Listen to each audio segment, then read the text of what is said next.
Hi, I'm Jeff Thies, and I'm here with BBC, the United Kingdom's #1 broadcasting center.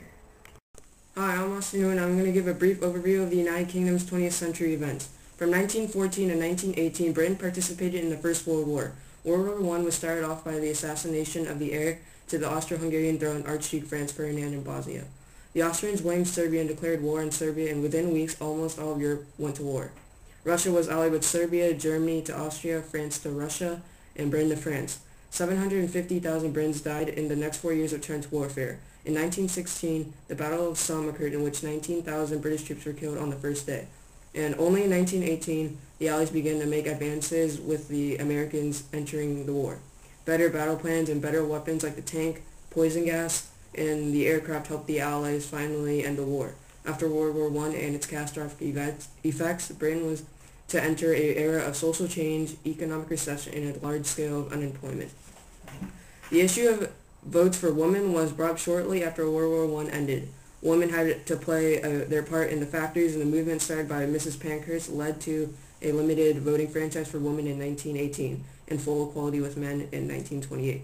In 1926, the general strike occurred, which was when 2 million workers went on strike over plans to reduce wages and lengthen working hours.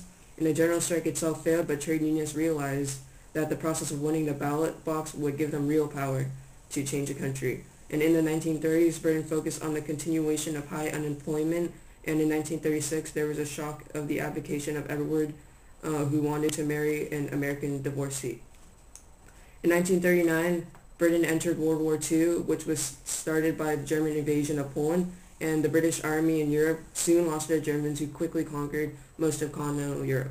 After the evacuation of the British troops from Dunkirk and France back to England in 1940, Britain stood alone against Hitler. In 1940, the Battle of Britain occurred, in which Germans performed their blitzkrieg tactic, which eventually was defeated by the Royal Air Force. And when the U.S. soon entered the war, Britain was reinforced with men and supplies, and with the later event of Pearl Harbor, World War II finally ended. Immediately after the end of World War II, Britain underwent enormous social change. The country was bankrupt after the war, and the wartime Prime Minister Winston Churchill was voted out in a new Labour government and nationalized many industries: electricity, gas, water, and health. And Britain was also known to take a long time to recover from the cost of war, and that concludes my brief overview of the United Kingdom's 20th century events. Now on to Jeff Thies and his report on the United Kingdom's government. Hi, I'm here to speak with you about the United Kingdoms of Great Britain and Northern Ireland's governmental structure.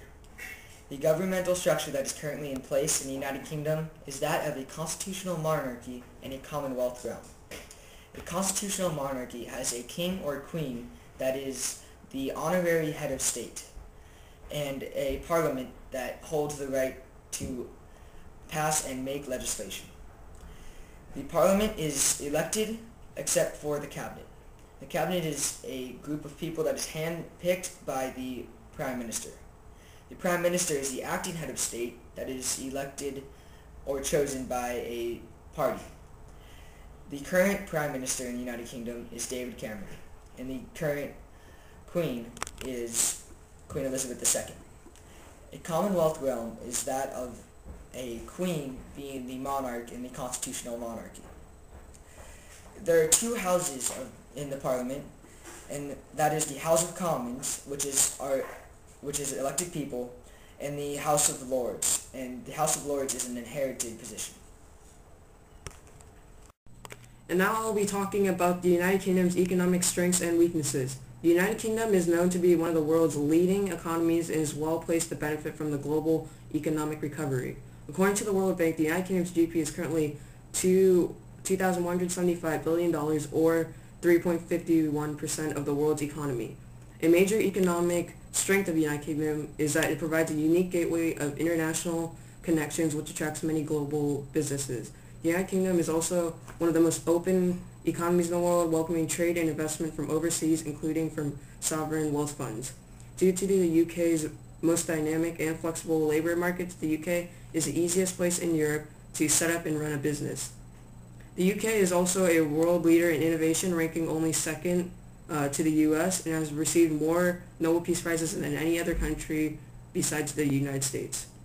And lastly, another economic strength of the United Kingdom is that it is the home of the English language, which is widely accepted as a language of international business, science, and technology.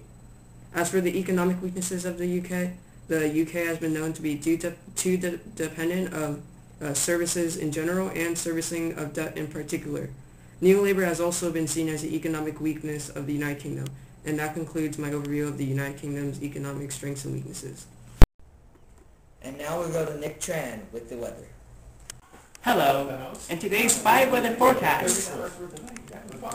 Tonight will be 13 degrees Celsius with a really high chance of rain.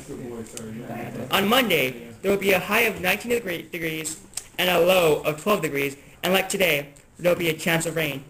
And on Tuesday, there will be a high of 21 degrees and a low of 12, but it will be mostly sunny. And on Wednesday, there will be a high of 20 degrees and a low of 13 degrees, which will be partly sunny on that day. And on Thursday, it will be rainy again with a high of 18 degrees and a low of 11 degrees. So make sure to wear those raincoats and use those umbrellas. How am I supposed to read my books? So much glare. This iPad's impossible. What is this? It's a Amazon Kindle. Wow. Looks like an actual book page. It's no glare at all. Buy the Amazon Kindle on Amazon. It's the #1 selling thing on Amazon in the UK today. In today's sports news, Carl Froch is going for his championship fight for the super metal weight belt in boxing. His opponent is Arthur Abraham. Now let's cut to some footage of the fight. What was that? You didn't actually hit him, Jeff.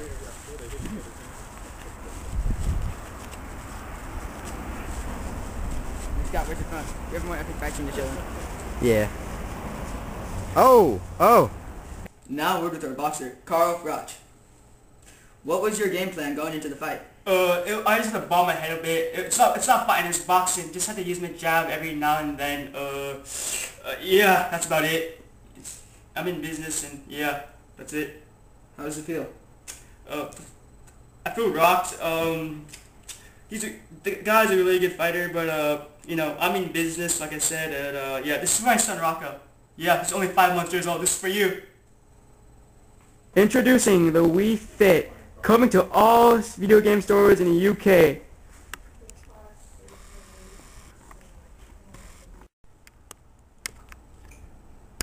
And now with Jeff Thies and the Person of the Decade.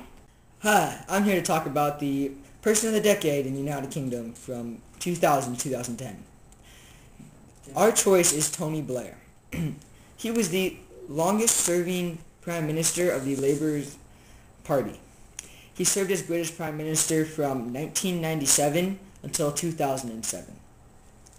He was the youngest Prime Minister at age 43 since Lord Liverpool in 1812. In his first 5 years, he implemented the Minimum Wage Act, Human Rights Act, and the Freedom of Information Act.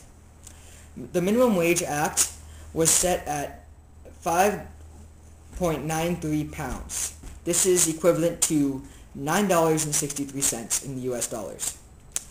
Human Rights Act was the total abolishment of the death penalty, and the act seeks to maintain the principle of sovereignty in a parliament. The Freedom of Information Act was made to give the public the freedom to obtain and know all information on public bodies. He was the longest-serving prime minister in his party, and his foreign policy was very clear. He was a strong supporter of the U.S.'s war on terror, and this was shown when he participated in the 2001 invasion of Afghanistan and the 2003 invasion of Iraq.